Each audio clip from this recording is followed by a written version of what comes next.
ഈ വീഡിയോ കേൾക്കുന്ന എല്ലാവരും ചർച്ചിൽ പോകുന്നവരല്ല. ചർച്ചിൽ പോകാത്തവരും ഈ വീഡിയോ കേൾക്കുന്നുണ്ട്.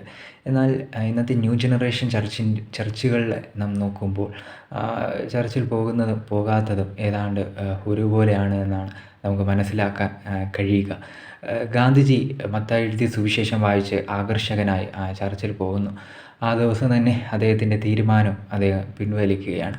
എന്തിനാണ് നാം ചർച്ചിൽ പോകുന്നത്? യേശുവിനെ കാണാനാണ് നാം ചർച്ചിൽ പോകുന്നത്. 1 2 3 പേർ കൂടി വരുന്നിടത്ത് ഞാൻ ഉണ്ട് എന്ന് യേശുക്രിസ്തു പറയുന്നു.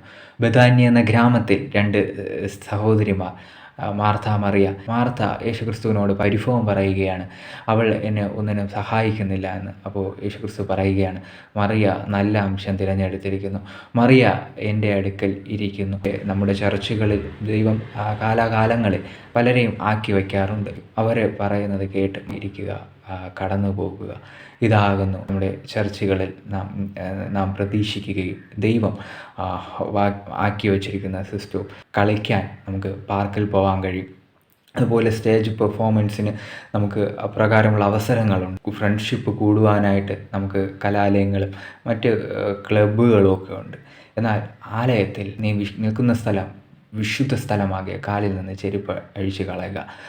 നമ്മുടെ പഴയ ജനറേഷൻ ചർച്ചുകളിലൊക്കെ ഒന്ന് ഓർത്തെടുക്കുമ്പോൾ അവിടെ അമ്മമാർ ഓലക്കീറിലൊക്കെ വന്നിരുന്ന് ആരാധിച്ചതായ അനുഭവങ്ങൾക്ക് നമുക്ക് നമ്മുടെ തലമുറയുടെ ഇന്നത്തെ അനുഗ്രഹത്തിനൊക്കെ കാരണമായിട്ടുണ്ട്.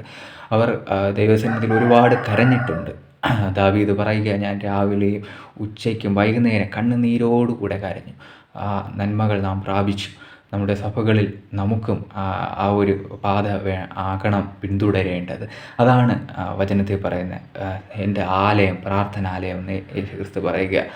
യേശുക്രിസ്തു ഉള്ള സ്ഥലമാണ് വചനത്തിൽ പറയുക. അവൻ ആലയത്തിൻ്റെ മധ്യേ നടക്കുന്നു എന്ന് പറയുക. യേശുക്രിസ്തു നിൽക്കുമ്പോൾ നാം മൗനമായിട്ട് കേൾക്കുക, ആരാധിക്കുക, മടങ്ങിപ്പോകുക. ആ ഒരു വിശുദ്ധിയിൽ നമുക്ക് ഈ ഒരു 2025 വർഷം ഈ ഒരു പുതിയ അനുഭവം പങ്കുവയ്ക്കുവാനായി ആഗ്രഹിക്കുകയാണ്. അപ്രകാരം നമുക്ക് എല്ലാവർക്കും സഭകളിൽ പോകുവാൻ, ദൈവത്തെ ആരാധിക്കുവാനൊക്കെ സഹായിക്കും. Thank you.